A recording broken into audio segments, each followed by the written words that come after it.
Hello, good afternoon, everybody. I just wanted to welcome you. Happy Monday, April 27th. So I have gone ahead. Today I'm going to really do just a review of the market, what we're looking at right now. And last time I was on Friday. You guys remember we did have some real-time prints that happened on the SPY, and they were down here. They were down here at 279.56 and 279.59. Sure enough, we closed above it. And where did we go today? We totally gapped up. Now, if you guys don't believe that it could be that easy as, hey, following the dark pool prints, we had those prints back here. We went ahead, we gapped above them. And what happened, right? We moved up on the day, right? It was just that easy. Now you can see we've got our daily chart here on the left that with the test, we are testing the upside right here. So we had a high of 287.30 and today high of 287.35. You can see all these little orange lines. Those are my alert lines because I want to know, hey, if we break out, are we going to really break out to the upside big time? So looking at the SPY, let's go ahead and look at the holdings. When you're trading an index, it's important to know what is going on with the holdings. What's going on with those major players in that index that could go ahead and potentially rip it up to new highs, right? Compared to where we are. So we've got the SPY over here. I did build up my holdings. So we have the Microsoft right here that I just pulled up. And when you see it, you can see, all right, Microsoft came down to the pivot today and it bounced. How are we on the daily?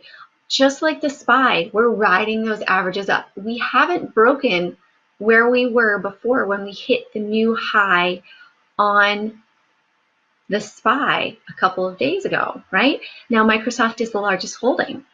So you can see, all right, we're moving up. You guys know these little dashed lines that I put in are my real-time prints, right? A little secret for you guys. So when you come on up and you see, hey, we're up above and we haven't had any others that we've seen, look at that. Oh, look, we had a small one today. Nothing major. Right now, we're just below it. But where we close from here could be a really big indication of where we end up going for the indexes overall. What's going on with Apple? Apple was on my list today as a potential long. Well, we came up, we hit the 120 simple moving average and we've pulled back. We're still above the 4 EMA on our daily, and we still are above this downtrend line. I drew it from the wicks of the candlesticks here. So you can see that we've come down, we tested it, also the 4 EMA, the 4 is crossed up above. We do have earnings on Apple and Amazon coming up this week. So we could have a run up into earnings. We might come back up here and we might test this simple moving average again up here. After it tested twice in the past, it sold off. So could we easily see a move up to 288.33? Yes. We could easily see that $7 move. We might get some squeezes. I did mention in my first Ticker Tocker TV segment about the short volume that I've started to see coming in. What's really, really interesting to me is I've seen more short volume on the indexes as a whole than I have on the major top stocks in the indexes. So if we're looking at Apple, if we're looking at Amazon, if we're looking at Microsoft, it seems like there's more confidence in those stocks and people are buying into them.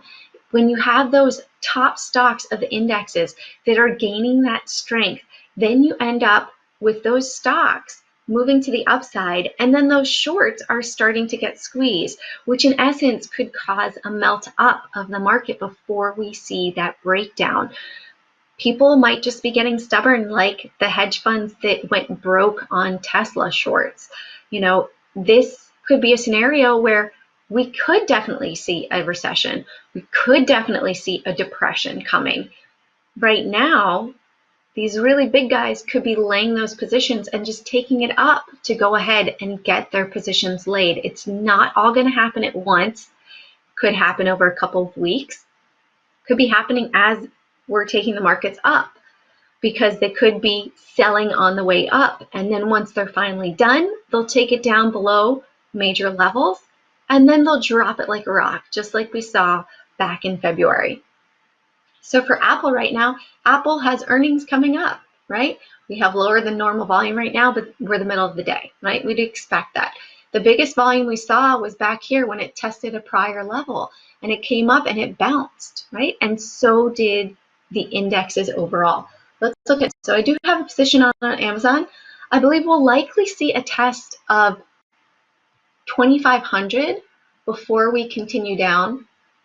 And you can see it came down, it tested the simple moving averages. We do have this trend line right here, came and it's tested it. We are just below it right now.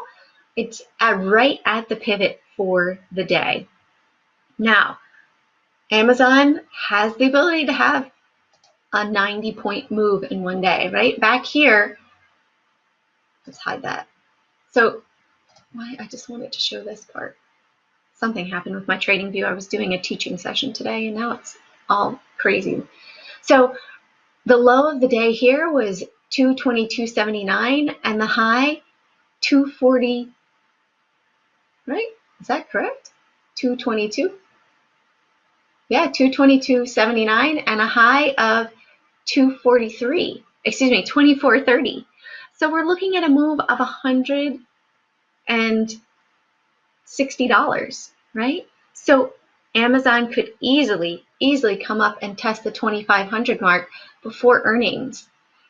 They've been a bit of an alpha stock through all of this chaos that's going on. Where are people ordering things from? Where's the first place in your brain that you think, hey, I want to maybe order a mask so that then I can go grocery shopping at the store? You might go, let me look to Amazon. Or I need to get a new toy for my kids. No more Toys R Us. Maybe I'll go to Amazon.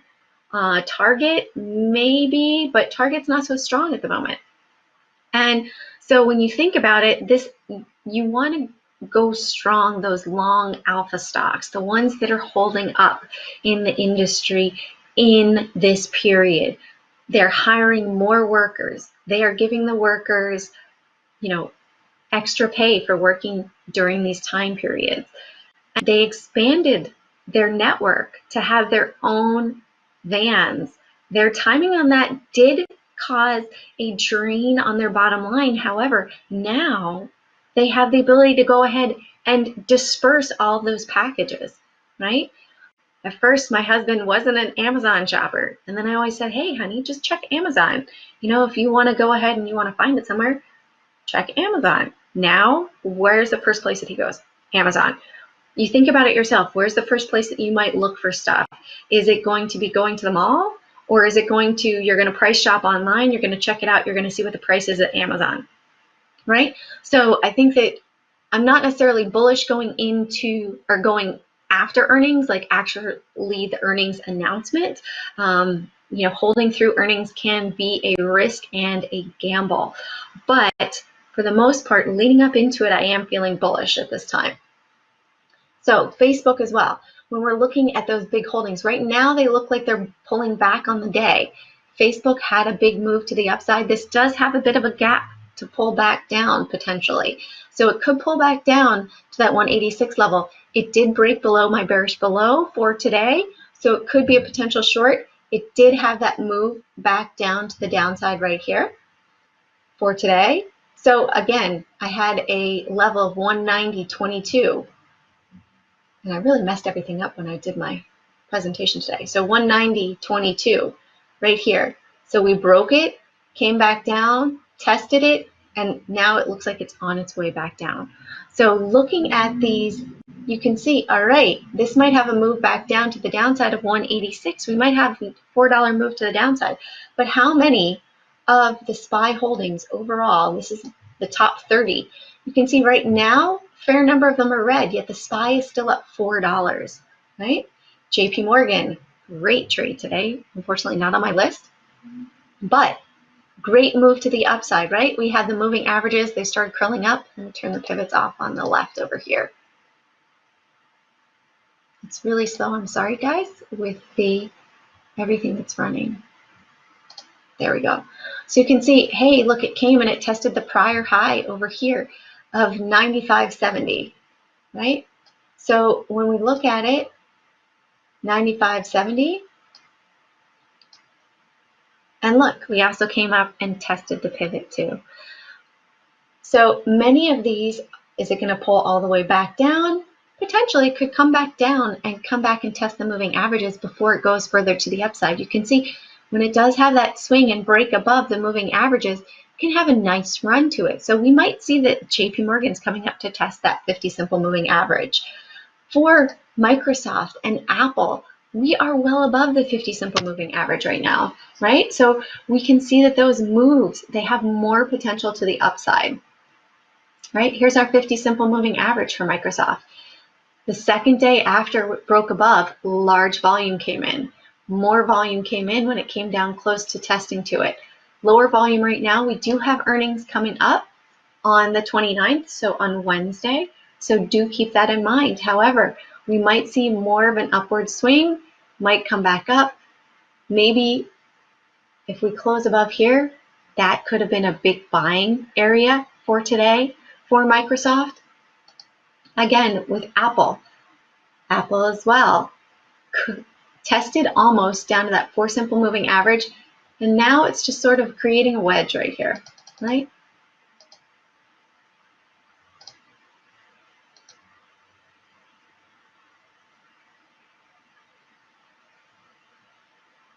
Right? If we break this trend line right here with higher than normal volume, we could say that we have a nice move ahead of us. It came and tested the pivot almost 3 times, right? Tested it once, twice, and almost on that third time. I'm going to move this down here. So where are we going to break out from here? Where this momentum takes us, where the volume takes us, will really be a good indication. I drew this trend line here. We went ahead, we broke above it on Friday. We tested it pretty much today, but we could go ahead and we could break up even higher. We could see up here to a test of 286.40. So overall for the SPY, we're testing new levels, right? We're almost at that breakout back here. 287.35 would be a breakout of today, of that high of today for this downward trend.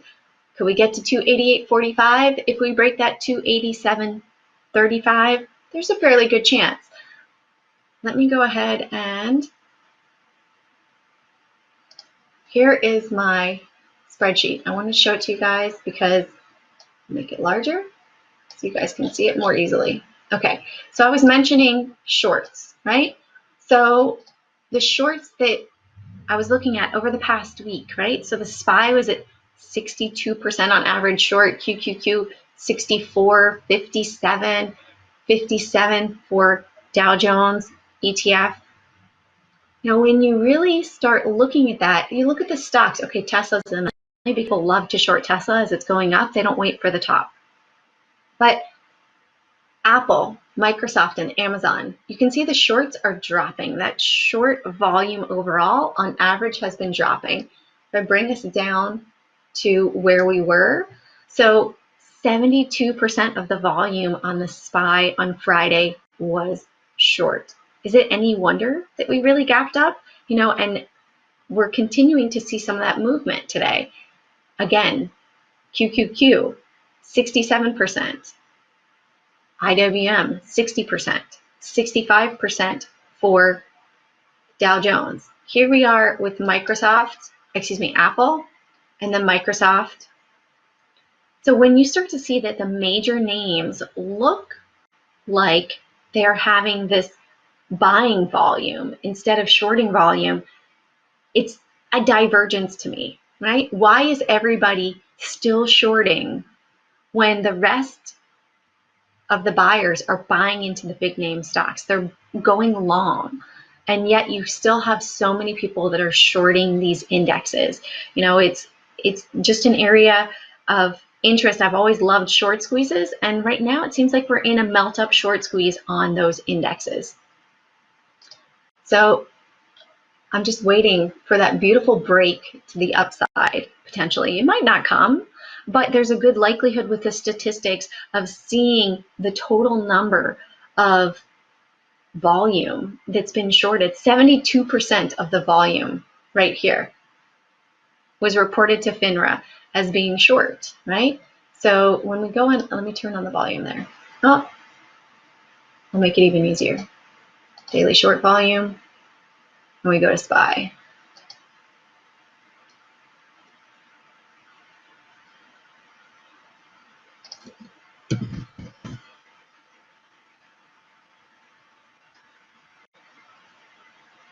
I think that's the highest that I've seen the short volume as of yet, since I've been really tracking this for the SPY since February. Yeah, you can see it wasn't even, it was 71 here. Back January 17th, it was 72%. And then we continued to set new highs before we dropped back down again. So looking at 30 million shares were short on the SPY from Friday. That's massive volume, right? We're not talking about one or two. We're talking about 30 million shares of retail traders that have gone ahead and shorted. So right now, we're pulling back a little bit, but let's go continue, right? So Johnson & Johnson, pretty much even on the day. Here's our 4 simple moving average right here. We're hanging out. This gray one is our volume weighted average price for the day. So we're just below the VWAP for the day, and we're hanging around the pivot. Seems like it's indifferent right now. When we're looking at the Visa chart, hey, a little bit more potential move to the upside to the 50. Where did it sell off before?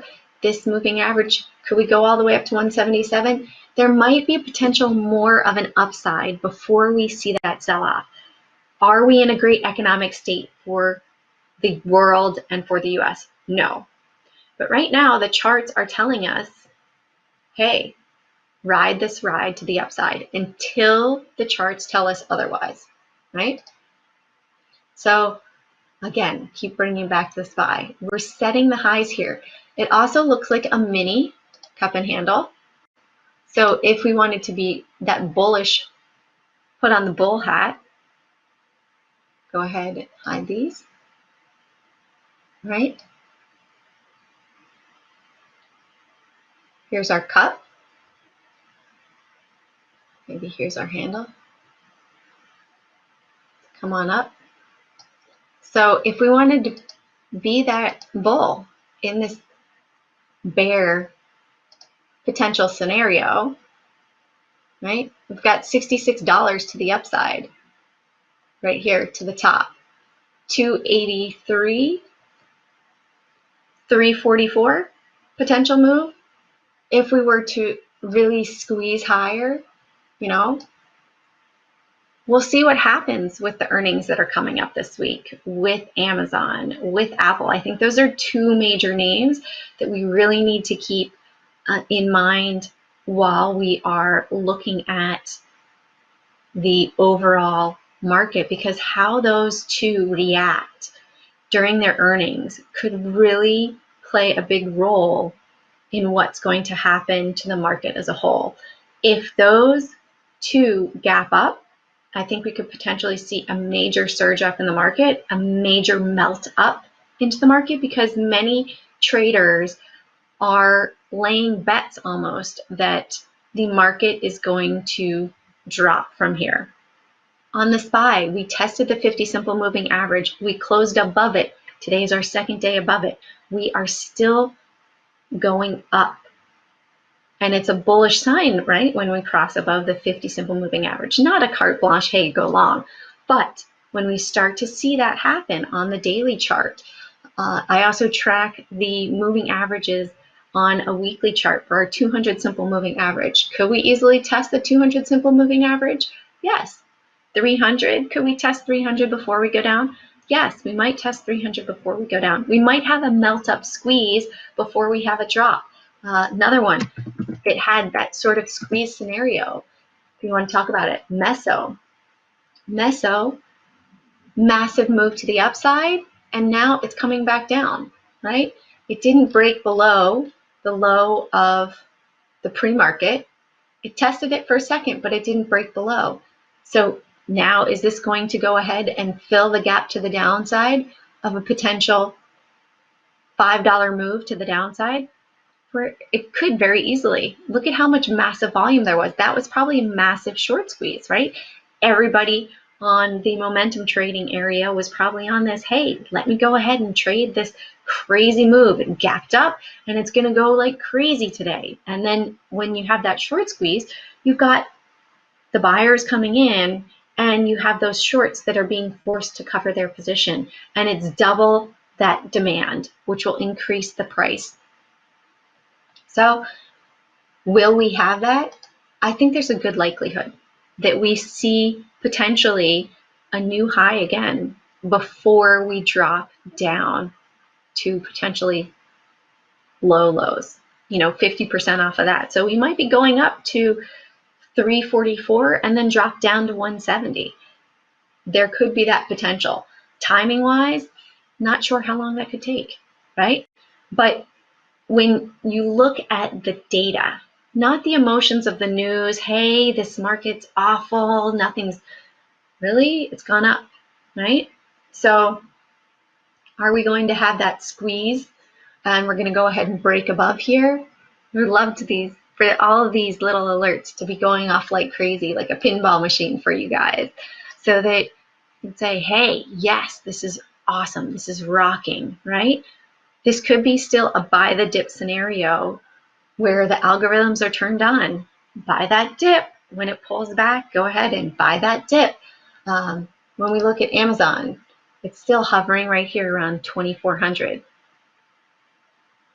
Do we have any questions, Mike, from anybody that's live? I'll go ahead and answer some questions if anybody has any.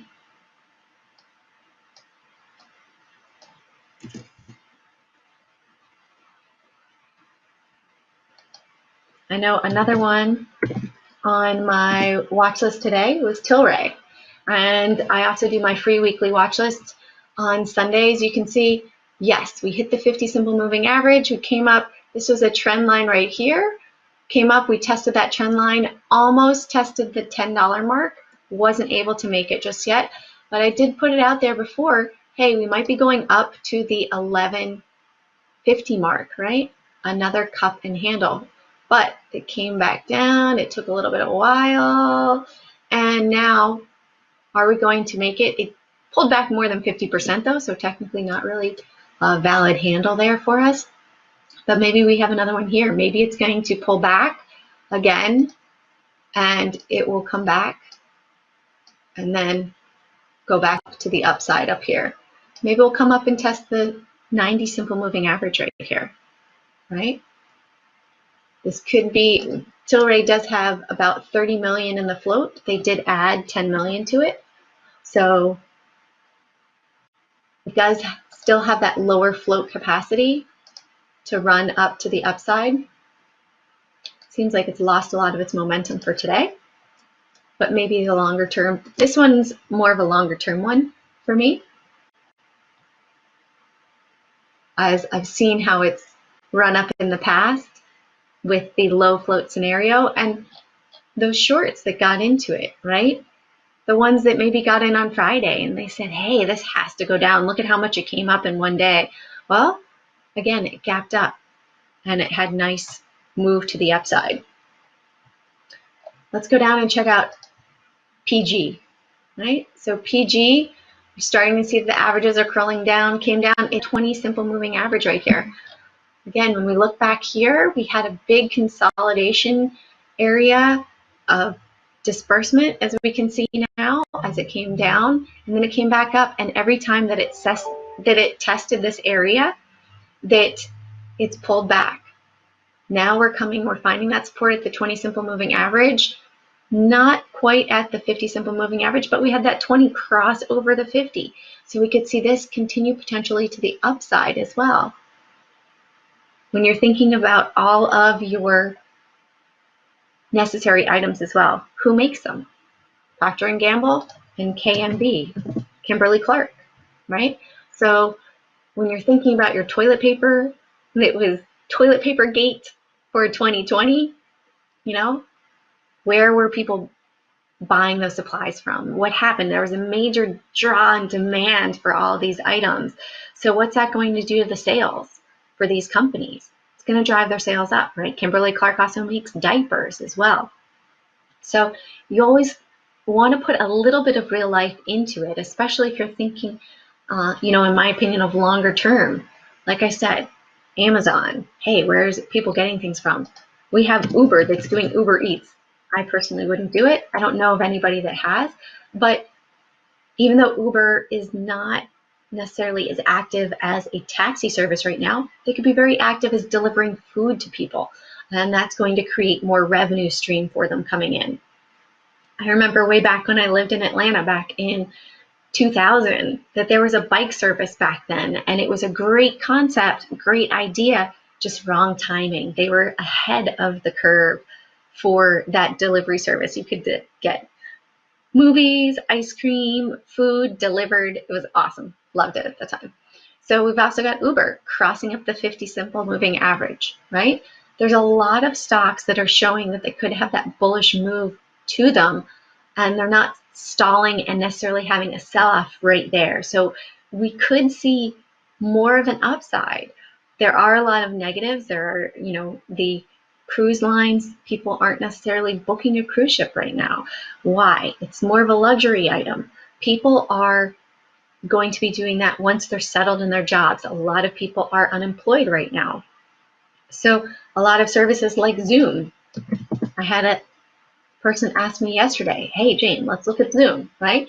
So Zoom, I said, look, all right, you've got this area where every time that it came and it tested right here at the 160 area, it's pulled back, right? Test 1 pulled back, test 2 pulled back, test 3 up, next day pulled back.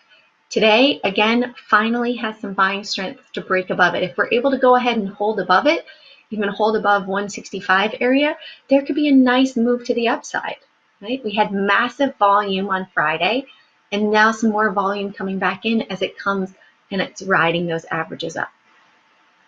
All right, guys, that's going to be it for today. I hope you have a great week ahead. If you are interested in learning more about trading around the dark pool, come and check us out at the training pit at thedarkpools.com. If you have any questions, feel free to always email me at jane@thedarkpools.com or jane@cjanetrade.com. Have a great week ahead, and carpe profit, one trade at a time.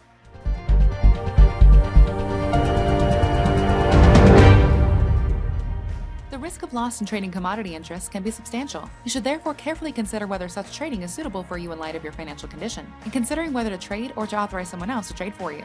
Past performance is not necessarily indicative of future results.